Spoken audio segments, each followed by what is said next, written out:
সচিবালয়ে আন্দোলন হচ্ছে, এই তো সমস্যা। আন্দোলন করছে ডক্টর ইউনূস স্যার ভেবেছে যে শুধুমাত্র হাসনাত সার্জিস এনসিপির মতামত নিয়ে নিজেদের মতো করে আইন বানাবে আর সেটা সবাই গ্রহণ করে নেবে, এটা ভেবেছে। আর কারো সহযোগিতা প্রয়োজন নাই, কারো পাশ থেকে সাপোর্ট দেওয়া প্রয়োজন নাই, সব নিজেরা নিজেরা করে ফেলবে। এখন নিজেরা নিজেরা করলে কতটুকু সমস্যায় পড়তে হয় ওই শিক্ষা কি ডক্টর ইউনূস স্যার পাচ্ছে? বলেন তো, যেই সচিবালয়ের যে আইনটা করতে যাচ্ছে, এই আইনটা করতে সর্বদলীয় সহযোগিতা প্রয়োজন কিনা, সর্বদলীয় শক্তি প্রয়োজন আছে কিনা, সেই সর্বদলীয় সাপোর্ট এবং শক্তি চাওয়া হয়েছে কিনা, তাই না? হাসনাত বলবে সবাই দৌড়ে রাজুতে আয়, সার্জিস বলবে রাজুতে আয়, আর সবাই পাগল হয়ে রাজুতে দৌড় দিবে। সেই সংস্কার কি বাস্তবায়ন হবে? সেটা কি হচ্ছে? হচ্ছে না। আমরা সচিবালয়ের ভিতরে যারা আন্দোলন করছে তাদের সঙ্গে কথা বলার চেষ্টা করেছি। আমরা কিছু জায়গায় তাদের আন্দোলনের যৌক্তিকতা পেয়েছি, আবার কিছু জায়গায় অযৌক্তিকতা পেয়েছি। শাস্তি দেওয়ার একটা ব্যবস্থাপনা আছে, কিন্তু উপরের স্তরের কর্মকর্তা যারা, তাদের শাস্তি দেওয়ার ব্যবস্থাপনা সুযোগ খুবই কম। আপনি শাস্তির ব্যবস্থা করবেন, সেই অধীনস্থরা সেই আইনটা মানবে কিনা বলেন? মানবে? তারা আন্দোলনটা করছে। তো এই কথাটা বাহিরে তারা বলতে পারছে না, কারণ তাদের সাথে সাংবাদিকদের সংযোগ নাই। আবার তারাও বলছে না এটা, কারণ তাদের চাকরি চলে যাবে। কেউ ভোকাল হচ্ছে না, সমন্বিত ভাবে সবাই চেঁচামেচি করছে, সঠিক বার্তাটা কারো কাছে যাচ্ছে না। সবাই আমরা মনে করছি অবশ্যই তারা ফ্যাসিবাদের দোষে যে কারণে আন্দোলন করছে। এই তো আমার কথা হলো যে এই যে সচিবালয়ে সংস্কার করবেন, তো সচিবালয়ে তো কিছু পিঁপড়া, কিছু হাতি, দুই ধরনের প্রাণী এখানে আছে। তো সেই পিঁপড়া এবং হাতি, তাদেরকে এই সংস্কার প্রক্রিয়ায় যুক্ত করতে হবে না? তাদের মতামত প্রয়োজন হবে না? যাদের উপর আইনটা আপনি প্রয়োগ করবেন তাদের সাথে এটা সোশ্যালাইজ করতে হবে না? না, এগুলো করার সময় নাই। হাসনাত সার্জিস বলছে রাজুতে চলে আয়, সব বলছে রাজুতে চলে গেছে। এই সিস্টেমে কোন সংস্কার বাংলাদেশে বাস্তবায়ন হবে না। সংস্কার করতে হলে জনগণের সাথে সম্পৃক্ত থাকতে হবে। দু চারটা ইউটিউবার বলে দিবে যে এই বদলায় ফেলেন, সেভাবে বদলালে বাংলাদেশের সকল রাজনৈতিক দল মত সমর্থন করবে না। তারা তো সবাইকে রয়ের দালাল বানায় দেয়। এখন যারা রয়ের দালাল হয়ে গেছে তারা তো এখন কোন দিকে যাবে বলেন?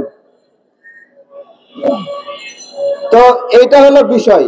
সচিবালয়ে যারা আন্দোলন করছেন তাদের প্রতি আমার আহ্বান যে আপনারা যে বিষয়গুলো বলছেন এই বিষয়গুলো গুছিয়ে রাষ্ট্রের উদ্দেশ্যে আপনারা বলেন, এবং এটার একটা লিখিত ফরম্যাট আপনারা দেন, যেটা এখনো দেন নাই। আপনারা শুধু কান্নাকাটি করছেন, কিন্তু কেউ এই কান্নার কারণটা জানতেছে না। ডক্টর ইউনূস স্যার এবং দায়িত্বশীলদেরকে বলবো, আপনারা এই যে যারা আন্দোলন করছে তাদেরকে বাইপাস করে সবগুলোকে বহিষ্কার করে দিবেন, হাজার হাজার স্টাফকে রাতারাতি বহিষ্কার করে দিবেন। এতটা মনে হয় সহজ না। এটা তো শুধুমাত্র সচিবালয় কেন্দ্রিক না, সচিবালয়ে কিছু স্টাফ এখানে চিল্লাচিল্লি করছে। সারা বাংলাদেশে এর সিলসিলা আছে। এটা সারা বাংলাদেশে হাজার হাজার বা লক্ষাধিক লোক ক্ষতিগ্রস্ত হবে অথবা বেনিফিশিয়ার হবে, তাই তো? দুর্নীতি, তাই না? দুর্নীতির বিরুদ্ধে ব্যবস্থা নেওয়ার কথা বলা হচ্ছে, কিন্তু এখানে যেই পদ্ধতি আরোপ করা হয়েছে যে চাইলে এটাকে শাস্তি দেওয়া যাবে, এতদিনের মধ্যে, 8 দিনের মধ্যে, 10 দিনের মধ্যে এটাকে ইম্পোজ করা যাবে। আপনার একটা কথা আছে যে জাস্টিস ডিলাইড, জাস্টিস ডিনাইড, মানে বিচার দেরি করলে বিচার আপনার হলো বঞ্চিত হয়, বিচার আর হয় না। ঠিক একইভাবে জাস্টিস হারিড, জাস্টিস হারিড মানে কি? জাস্টিস হারিড হলে মিসফায়ার হয়, মানে ভুল মানুষকে ফাঁসি দিয়ে দেওয়া হয়। তো এইরকম ভাবে যে দ্রুত শাস্তি দেবে, দ্রুত বহিষ্কার করবে, এটাও কোনো প্রক্রিয়া না। আবার বলা হচ্ছে আপিলের বিষয়ে যে আপিল করলে তারা এই আপিল গ্রহণ করতেও পারে, নাও গ্রহণ করতে পারে। এই যে এই বিষয়গুলো নিয়ে কোনো আলোচনা হচ্ছে না, যে সঠিক প্রক্রিয়াটা হওয়ার। আমি মনে করি সচিবালয় কেন্দ্রিক যে সমস্যাটা শুরু হয়েছে, সচিবালয় ঊর্ধ্বতন কর্মকর্তাদেরকে বাঁচিয়ে যে আইনটা করা হয়েছে নিম্ন অধীস্থ কর্মকর্তাদের শাস্তি দেওয়ার জন্য, তার জন্য একটা ডিবেট হওয়া দরকার, এবং সেই ডিবেটে খোলাখুলি আলোচনা হওয়া উচিত যে কি কি ধরনের অন্যায় হয়, কি কি ধরনের দুর্নীতি হয়। আমাদের সংবিধানে একটা কথা আছে, কর ন্যায় পাল। এই কর ন্যায় পাল নামের বিধানটা ডক্টর ইউনূস স্যার সংস্কারের প্রক্রিয়ায় যুক্ত করতে চায়। কর ন্যায় পালটা কি? কর ন্যায় পাল নাকি রাষ্ট্রপতি এবং প্রধানমন্ত্রীকেও প্রশ্ন করতে পারে এবং তাদেরকেও নাকি শাস্তি বা বিচারের আওতায় নিয়ে আসতে পারে। কর ন্যায় পাল নামে একটা বিধান আমাদের সংবিধানে আছে।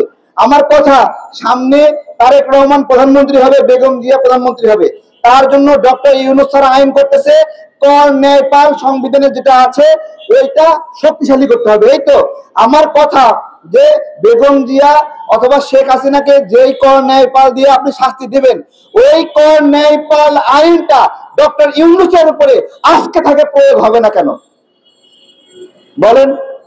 যদি আজকে থেকে প্রয়োগ হয়, তার 666 কোটি টাকা আটকে যাবে। আজকে থেকে প্রয়োগ হলে উনি যে দায়িত্ব থেকে ইউনিভার্সিটি লাইসেন্স নিছে সেটা আটকে যাবে। আজকে যদি প্রয়োগ হয়, উনি যে আদম ব্যবসায়ী লাইসেন্স নিছে ওইটা আটকে যাবে। তো উনি যে আইনটা পরবর্তী সরকারের জন্য করতে যাচ্ছে, সেই আইনটা প্রাথমিকভাবে একটু পরীক্ষামূলক ভাবে আসিফ মাহমুদের উপর প্রয়োগ করেন, তাই না? তো এগুলো সংস্কারের আমরা যেগুলো চাই, যেগুলো যেগুলো সংস্কারের আমাদের প্রত্যাশা, সেগুলো এখন থেকেই কিছু কিছু প্রয়োগ হোক, যাতে করে সরকারের মধ্যে মাহফুজ আলম যারা 5 কোটি টাকার নিচে ডিল করে না, আসিফ মাহমুদ যারা 2 কোটি টাকার নিচে ডিল করে না, তাদেরকে একটু নাড়াচাড়া দেওয়া যায় যে বিষয়টা আসলে কেমন হয়। ধন্যবাদ সবাইকে, ধন্যবাদ মৌলিক বাংলাকে আমার ভিন্ন মত জ্ঞাপন করার সুযোগ করে দেওয়ার জন্য।